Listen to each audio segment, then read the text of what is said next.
Hey everybody, SCG here, and welcome back to my YouTube channel, Poker Gem Mint, where we talk all things Pokemon cards and PSA 10, Beckett 10, Gem Mint Pokemon. What to collect in, what to invest in. If that sounds like something you're interested in, please do me a favor, hit the like button, please subscribe, and also hit the bell notification so you do not miss any of these videos. Okay, let's get right into it. Now, for you new to this channel, who am I? Well, I go by the name SCG. I have another channel, SCG Show. Feel free to check it out. And this channel is dedicated to Pokemon. My background is I'm self-employed, I'm an entrepreneur, and I've always loved collecting. I collect all sorts of things. I collect figurines, vinyl toys, I collect pins, I collect comic books, and I used to collect Pokemon cards when I was a kid.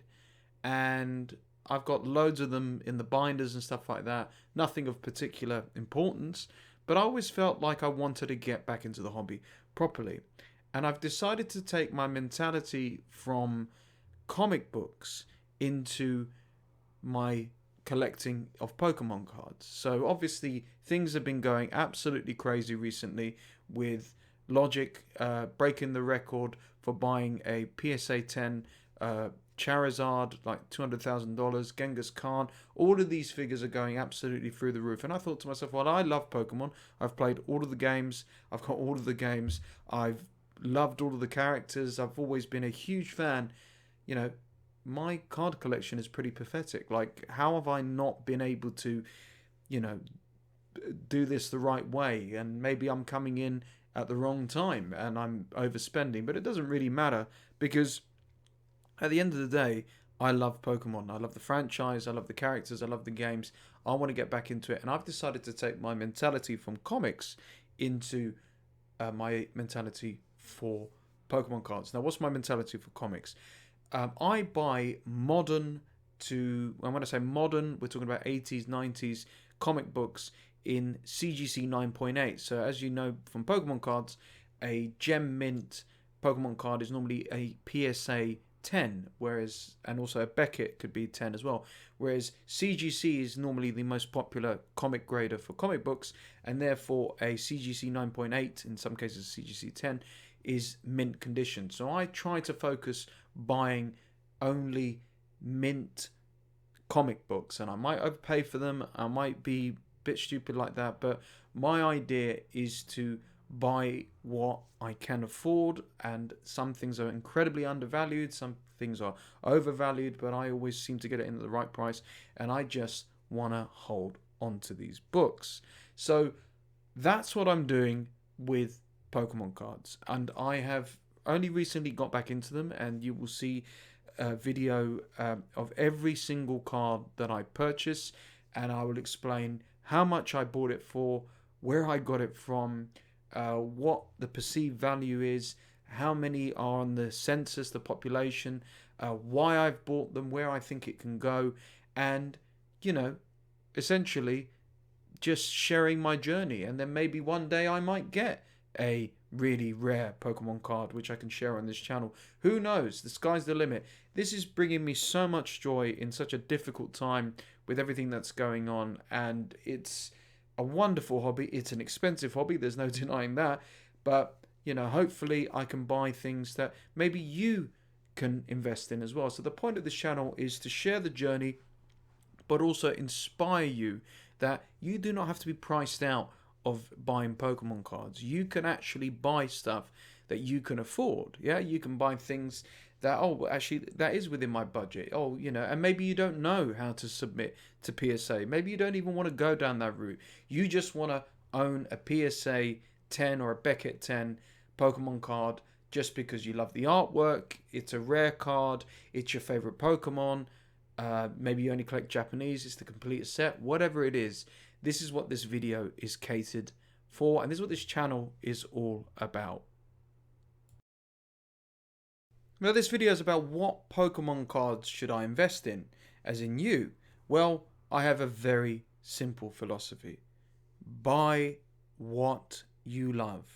Do not buy what somebody else has told you. Do not buy what your friends have told you, whatever like that. Sure, they can give you the inspiration, but when you are making that purchase, when you are collecting, when you are getting into this hobby or any hobby at all, like comics, etc., buy what you love. There's a very simple philosophy. If it's beautiful and useful, buy it. Simple as that. Why not? You got nothing to lose. And that is how I am taking this approach. Now, the cards that you will see on this channel, they might not be special to you. They might not be special to anybody else, but they're special to me. And maybe there is some potential with it and everything like that. Who knows? What I want you to do when you watch the videos on this channel and the cards that you buy, ideally, personally, I would prefer to get a PSA gem mint. Or, of course, you can buy raw and you can send it to PSA yourself, but I'm lazy. I don't want to do that. I prefer to just get the gem mint and I have it on display on my shelf and I look at them every morning or every night and I just enjoy them and they bring me joy and they make me happy. But that's the whole point. Don't look at this like a hedge fund manager. Yes, I know they're going up in prices. Yes, they are worth a fortune. Yes, they might be worth a fortune in the future. That's not the key here. Buy what you love, and you should apply that to every single purchase that is not an investment like real estate or stocks and shares. This is not a business thing at all. This is about buying what you love. Yes, a lot of people like Gary Vee and other people getting involved now and saying, oh, we should diversify our portfolio. Sure, that's great. But you personally, take my advice. Buy what you love. Next thing is to do not think of the return on investment, okay? I personally may struggle. I mean, things can change, I'm struggling to see spending over £300 to £500, which is like $500-600 on a card at this moment in time. But who knows? Things can change dramatically. Who knows? So my point is, try not to think on the return on investment too much. Think long term. That's exactly how I think with comics, with my businesses, with everything. I think long term. And when I say long term, I'm talking about 30 years. And God willing, we can make it to 30 years, and beyond. There's a story of a janitor who died with $8 million to his name, a janitor. And what he did is he lived a very frugal life, but he bought stocks, he bought collectibles, he bought shares and stuff. You can Google this story, it's true. And he said, I'm not going to reevaluate it until at least 40 years. So he sat on things for 40 years. Can you sit on your cards for 40 years? Can you sit on them for 4 years? That's what you want to be thinking like. Don't think of the return on investment, but be patient and sit on them for as long as possible. That is the key. That is a very good piece of advice for any type of collector. Forget investors, any type of collector. That's how you want to think. Also, guys, never overspend. Please, please, please, please, please, never overspend. Never borrow money off people. Never take out a loan. Never remortgage your house. Never, do stuff like that. Never, ever overspend. I've never done that, and God willing, never have to. Because what if you do? Because Pokemon cards don't pay you a dividend. Pokemon cards, you don't earn money from them. They just sit there, and they don't gather dust, but they just sit there. They don't generate you an income. Yes, people do make a business reselling, but I'm not into that. I'm into collecting it and investing and holding on. But please, never ever overspend. Spend within your means. Spend within your budget. Calculate what you can afford to safely spend on a card. Don't drop $2,000-3,000 on one card and then that's it. Oh, you've only got one card. No. Be strategic, be patient, build up a collection, but please, full disclosure, never, ever, ever overspend. Now, this is my philosophy. It might be controversial. It might be stupid. That's fine. This is my choice. I'm buying Gem Mint, PSA 10, Beckett's 10 as well, 9.5s maybe. I just want to buy Gem Mint. I cannot be bothered to spend money on packs and raws, especially online. I can't inspect them.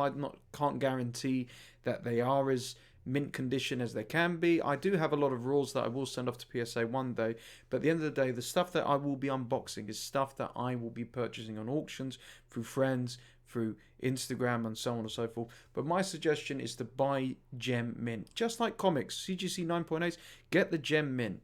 If you spend $100 on a comic book, in Gem Mint CGC 9.8, and then it goes on to be featured in a film and stuff like that, that could end up being worth several $1,000s down the line. I see the same thing with Pokemon cards. I'm lazy, it might be controversial, but that's the way I'm going to do it, and I would suggest you do the same. Don't overspend, but try and buy Gem Mint PSA 10s. Next up, so important, do your research. Google is your friend. Go out there and see what is selling and for how much for. Don't overspend when you don't need to. We are possibly in a bit of a bubble right this moment, and that might continue, that might stop.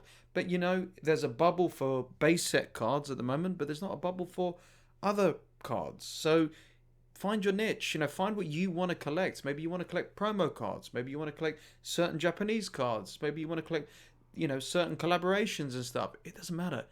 Find your niche, do your research, don't overspend. Hopefully this channel and the videos and the cards that I will be buying will show you the cards that maybe you want to buy. You might see the artwork, you might find a card. I never thought about buying that.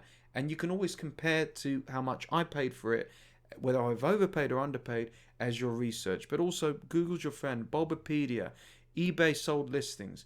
Do your research. Do as much work and research as you can to cover yourself so you do not have buyer's remorse. And last but not least, enjoy them. They're supposed to be fun. Enjoy them. What do I mean by enjoy them? Look at them. Just you enjoy them. You don't need to post them on social media to show off and everything like that. But if you're into that, that's cool. But just enjoy your cards. At the end of the day, this is supposed to be a fun hobby. It's supposed to be enjoyment. It's supposed to, for us older heads, take us back to our childhoods. And maybe if you're a little bit younger, this is the nostalgic time for you. I don't know, but just enjoy your cards. Never stress about them. Never take them too seriously. Yes, you might be spending a lot of money or a bit of money or whatever, but hopefully you're not overspending. Hopefully you're not getting yourself into that position. Just enjoy your cards. Enjoy the hobby. And I hope you really enjoyed this video, and I hope it's helped you. And stick around and see the other cards and content I'll be creating. Hit the like button, subscribe, and the bell notification. And thank you so much for watching.